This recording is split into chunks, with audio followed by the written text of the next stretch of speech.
Hello friends, last हमने chapter number 10 से related जेडबल NEET level के कुछ 20 जितने एमसीक्यूज कर दिए। चलो from today 21 read the question carefully. In a young double slit experiment the source is white light, one of the hole is covered by a red filter and another by blue filter. In this case, मतलब अब क्या हो सकता है? The one of the hole means one of the slit. Here in young experiment there are two sources, two slits S1 and S2, and they produce the interference on the screen. लेकिन यहाँ पर बोला है कि जो भी source है यहाँ पर that is the white light, but the one slit is covered by the red filter and another with blue filter. तब जो भी यहाँ पर रेज सुपरपोज होगी तब क्या होगा उसमें?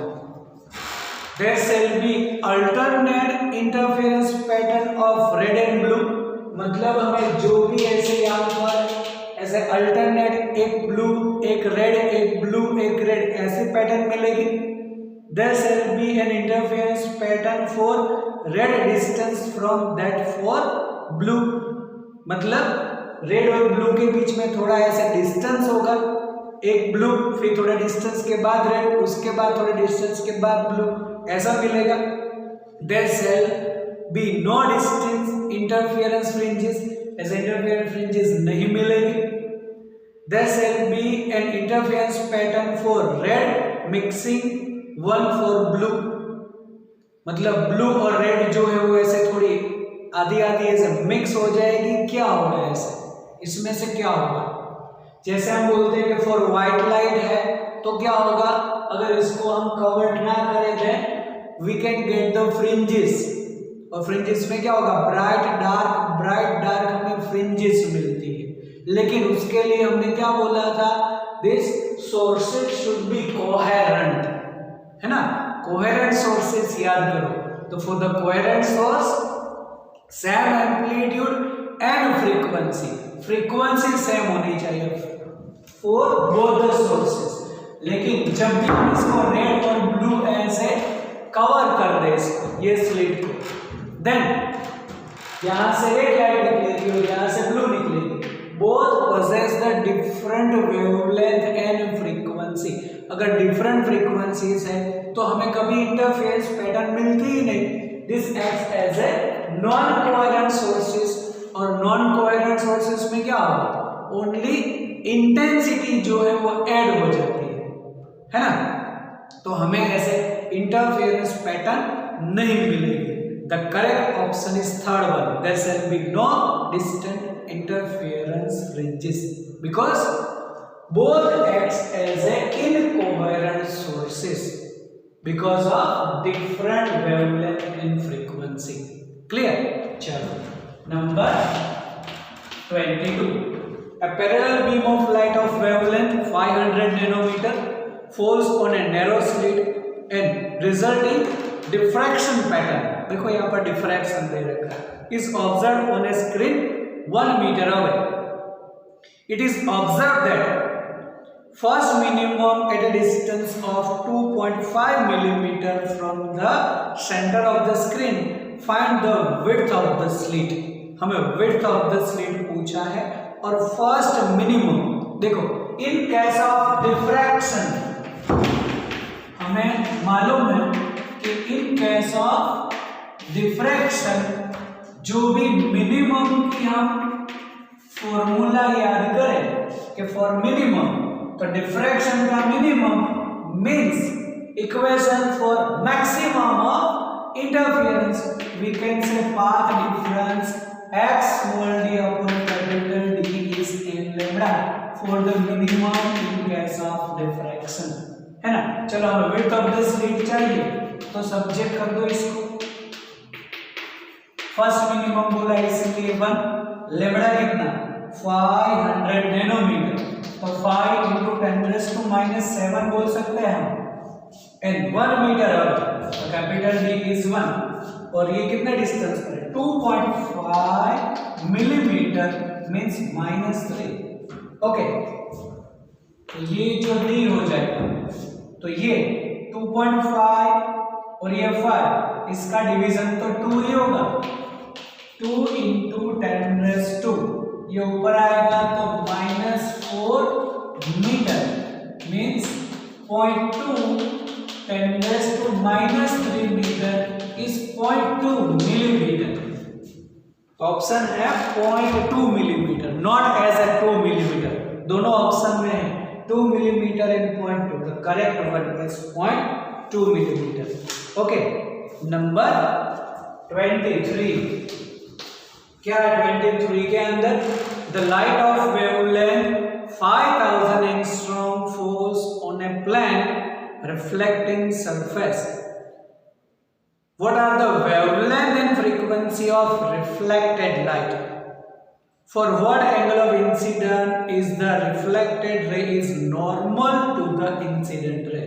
तो देखो रिफ्लेक्शन पूछा है, तो reflection means in same medium, तो वेवलेंथ तो सेम टू सेम ही होगी। मतलब रिफ्लेक्शन के लिए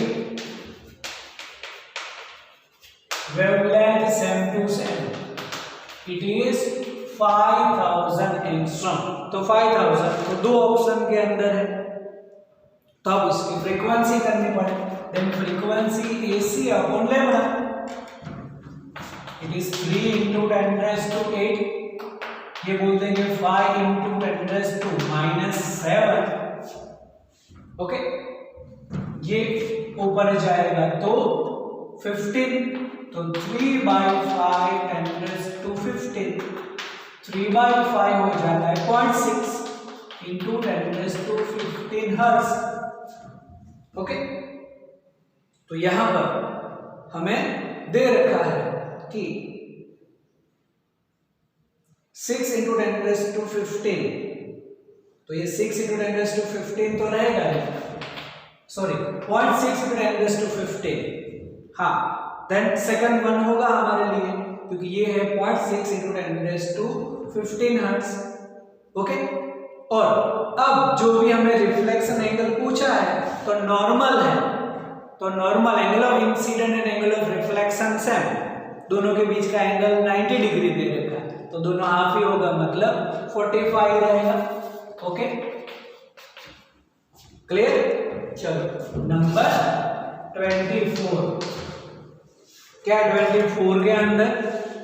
A third polaroid is placed between P1 and P2 with its path axis making angle beta with axis of P1। देखो, अगर हम यहाँ पर सोचें कि ये कोई भी एक पोलैरॉइड P1 है, ये दूसरा पोलैरॉइड है P2। Okay, then third polaroid is placed between P1 and P2। ये इसकी एक्सिस है, ये इसकी एक्सिस है, और यहां पर ऐसा थर्ड पोलैरॉइड, इट इज P3। तो जिसका ये एंगल, मतलब ये लाइन और ये लाइन के बीच का एंगल दिया है हमें, sorry beta, with P1, the value of beta for which intensity of light from P2 is I0/8। मतलब यहां से अगर लाइट निकलेगी उसकी इंटेंसिटी कितनी है? I0/8। I0 intensity is on incident at P1, मतलब यहां पर इंटेंसिटी इंसिडेंट होती है I0।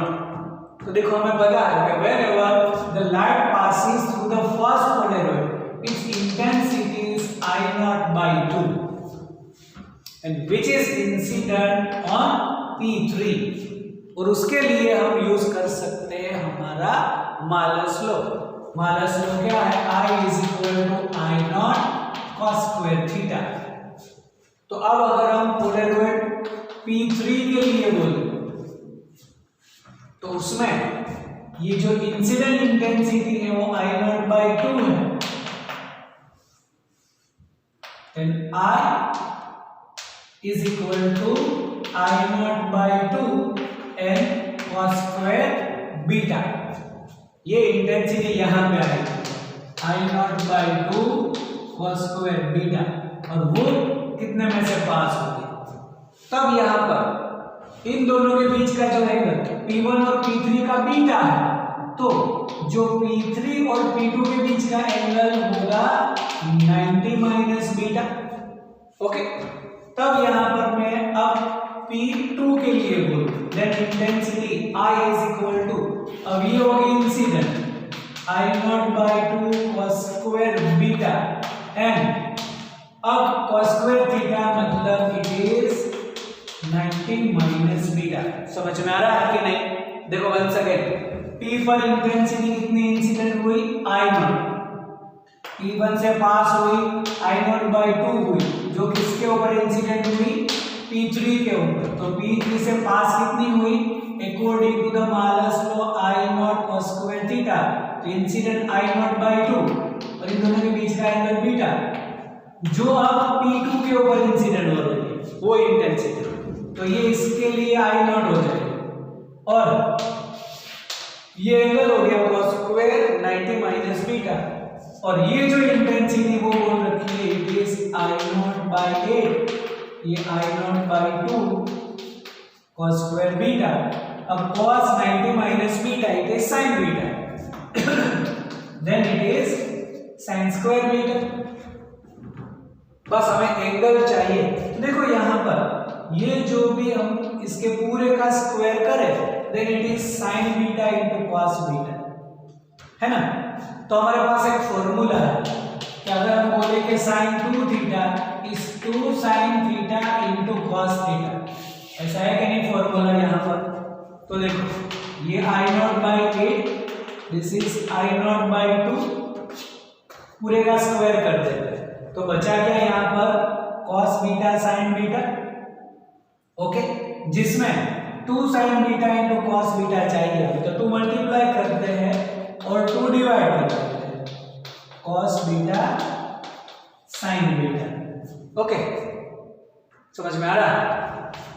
Then it is I0 by 8, it is I0 by 2, ये हो गया हमारे लिए sin 2 बीटा, और ये इसका स्क्वायर है इसलिए 1/4 and sin 2 beta.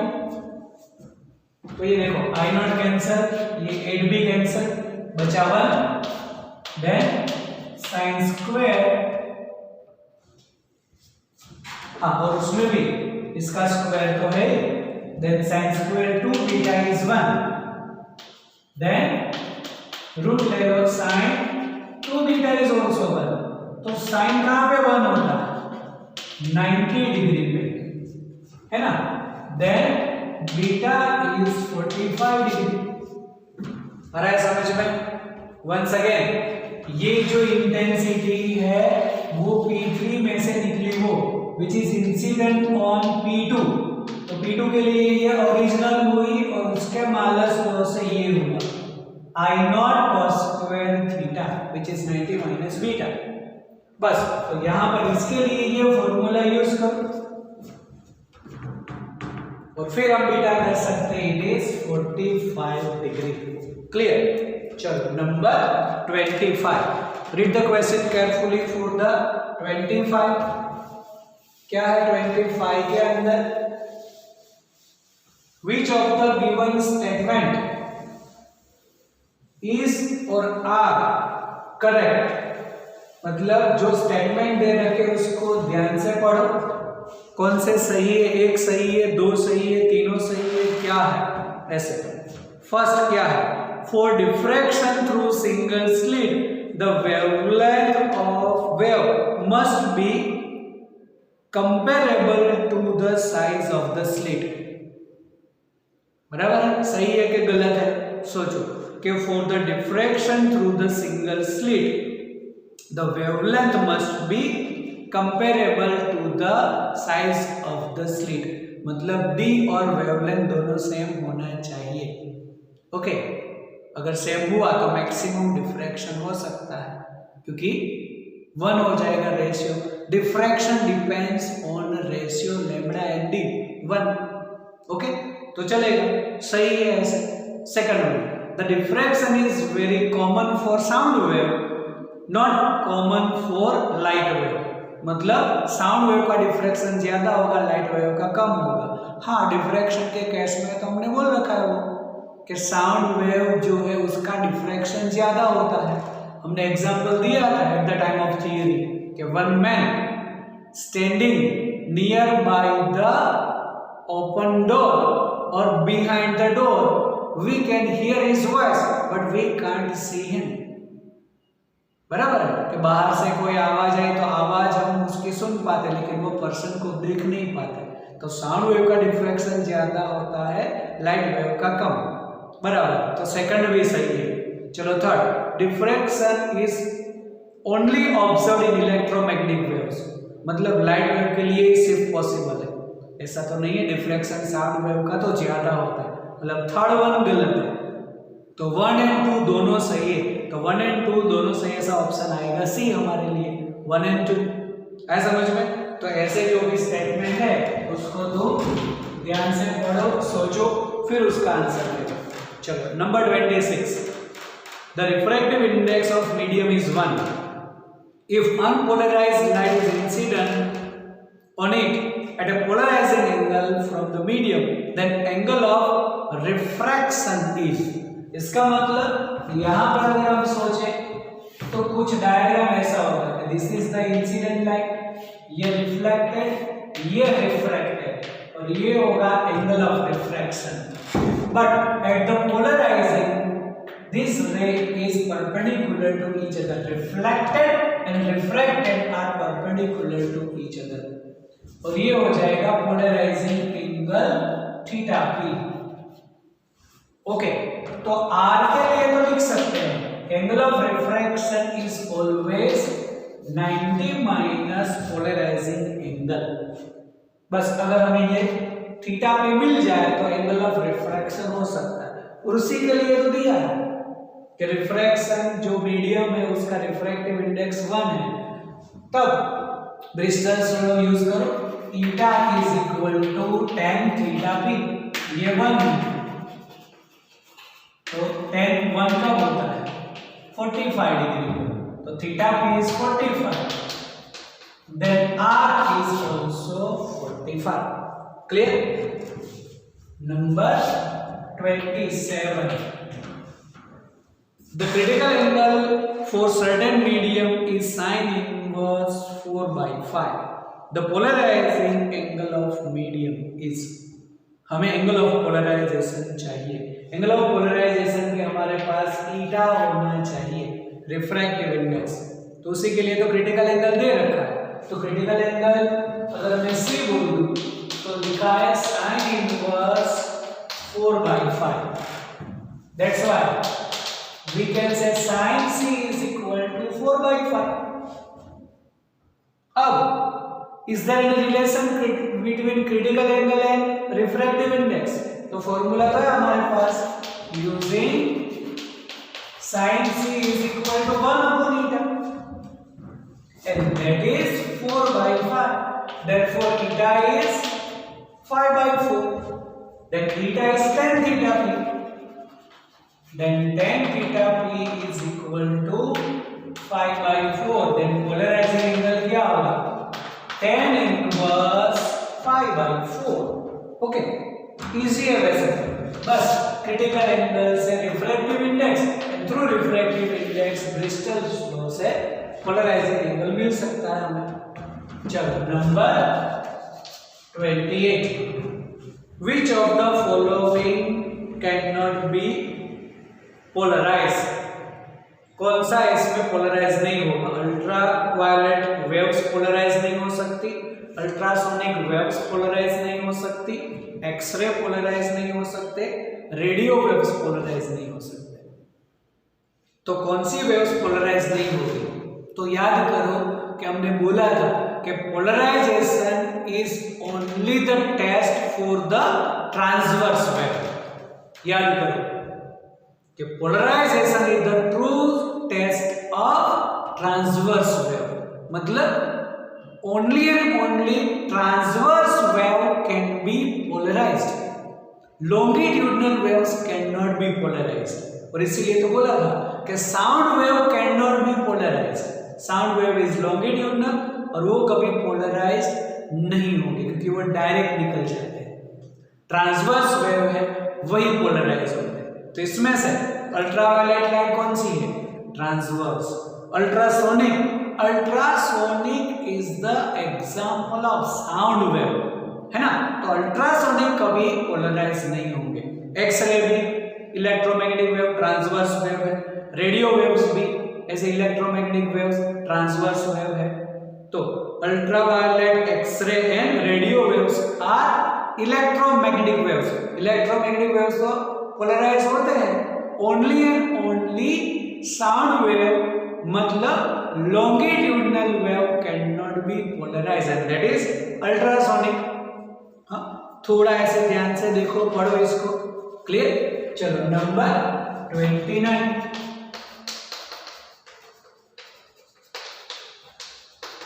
Ultrasonic wave can not be polarized. Okay, चलो 29 में क्या है? A beam of unpolarized light of intensity I naught is passed through a Polaroid A and then through the another Polaroid B, which is oriented so that its principal plane makes angle 45 relative to A. Then intensity of emerged light is, देखो ऐसे हमें दो Polaroid दे रखे हैं, एक यहाँ पर A और दूसरा यहाँ पर B। इन दोनों के बीच का एंगल मतलब ये और ये अगर हम बोल दें, इन दोनों के बीच का एंगल हमें 45 डिग्री दे रखा है। That another Polaroid B which is oriented so that principal makes angle 45 with relative to A. Then intensity of emerged light मतलब यहाँ पर लाइट हम कितनी आएगी, यहाँ पर तो हम I नॉट ही इंसिडेंट करते हैं, जो पास होगी वो तो ऑलवेज I नॉट बाई 2 हो जाएगी। Whenever light passes through the first Polaroid, it's reduced by 2, वो कंपलसरी है। वो हमने लास्ट जो हमारा लेक्चर था उसमें MCQ कर दिया। Whenever the light pass through the any Polaroid is intensity reduced by half। तो कभी भी ऐसे फर्स्ट पोलराइड से पास होगी इंटेंसिटी हाफ होती है। अब ये इंटेंसिटी इसके ऊपर इंसिडेंट होगी, देन हमारे पास मालस लो है I is equal to I naught cos square theta. लेकिन अब क्या होगा, ये हमारे लिए तो हुआ I naught by 2 and it is cos square 45 degree, है ना।